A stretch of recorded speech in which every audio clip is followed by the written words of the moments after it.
दशरथ के नंदन राम ललाट पे शोभित चंदन रघुपति। তো বন্ধুরা, প্রথমবার আমি একটি ছোট্ট ব্লগ ভিডিও নিয়ে চলে এসেছি তোমাদের সামনে উপস্থাপন করতে। তো আমি আর আমার মা বিশেষ কয়েকটি কারণবশত হনুমান মন্দিরে যাচ্ছি পুজো দেওয়ার উদ্দেশ্যে। কী কারণে যাচ্ছি, কেন যাচ্ছি, কোথায় যাচ্ছি সেটা যেতে যেতে আমি তোমাদেরকে জানাচ্ছি। তো বন্ধুরা, আমি চলে এসেছি গুস্তিয়ার মোড়ে, যেখানে আমার বাড়ি। সেখানে এসে প্রথমেই আমি মিষ্টির দোকান থেকে হনুমানজির ফেভারিট লাড্ডু কিনে নিচ্ছি, নিয়ে চটপট বাদু ইটখোলায় যে কোনো গাড়ি ধরে নেমে পড়ছি। তো নেমেই হয়ে গেল বিপত্তি, বৃষ্টি এলো ঝমঝমিয়ে। কী আর করবো, ওখানে না দাঁড়িয়ে সোজা 2 মিনিট যেহেতু ওয়াকিং ডিস্টেন্স রয়েছে, তো আমি চলেই এলাম হনুমান মন্দিরে একেবারে বাবার আশ্রয়ে থাকার জন্য। তো মেন গেট ওটা ছিল, মেন গেট দিয়ে না ঢুকে ডান দিকে এসে এই গেটটা দিয়ে আপনাদের ভিতরে প্রবেশ করতে হবে এবং এখানে জুতো খুলে রেখে এই ধারে পা ধুয়ে তারপর মন্দিরে প্রবেশ করতে হবে। তো আপনাদের মনে অনেকেরই প্রশ্ন আসছে যে হনুমান মন্দিরে আপনারা কিভাবে আসবেন। মধ্যমগ্রাম চৌমাথা থেকে যে কোনো বাদু ইটখোলাগামী গাড়িতে উঠে ইটখোলায় নেমে সেখান থেকে 2 মিনিট ওয়াকিং ডিস্টেন্স অথবা ভ্যান ধরে আপনারা এই হনুমান মন্দিরে চলে আসতে পারেন। তো অনেক দিন ধরেই আমার ইচ্ছা ছিল, আমার এবং আমার মা দুজনেরই ইচ্ছা ছিল যে হনুমান মন্দিরে এসে পুজো দেওয়ার।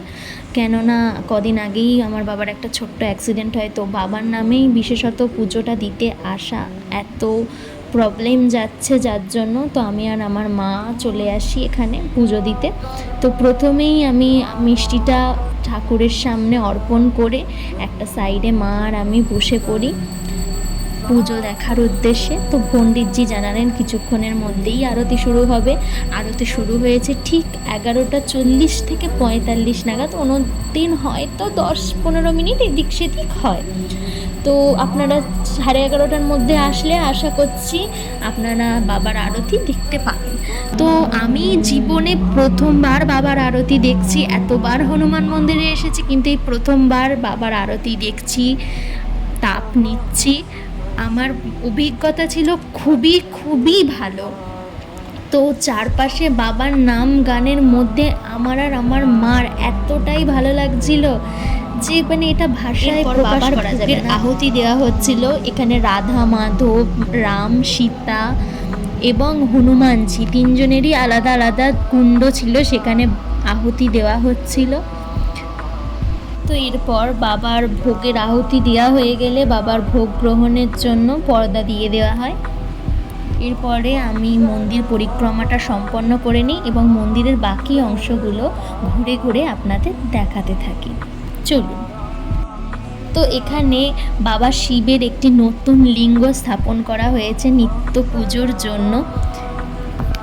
তারপরেই চলে আসি আমি বাবার পুরনো মন্দিরে, যেটা মন্দির থেকে ঢুকতেই ডান দিকে গিয়ে সোজা গিয়ে বাঁ দিকে যেতে হবে। আপনারা আসলে অনায়াসেই দেখতে পেয়ে যাবেন এখানে বাবার পুরনো মূর্তি রাখা রয়েছে।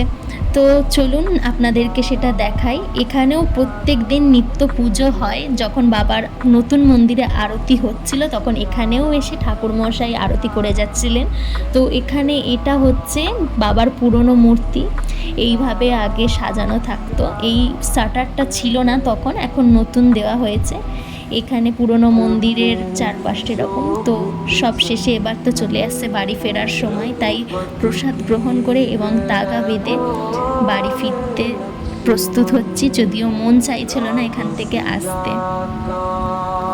তো তোমরা চাইলে অবশ্যই একবার হনুমান মন্দিরে এসে পুজো দিয়ে যেও। তো ভিডিওটা ভালো লাগলে লাইক, কমেন্ট, শেয়ার আর কমেন্টে সবাই জয় বজরংবলী বলতে ভুলো না।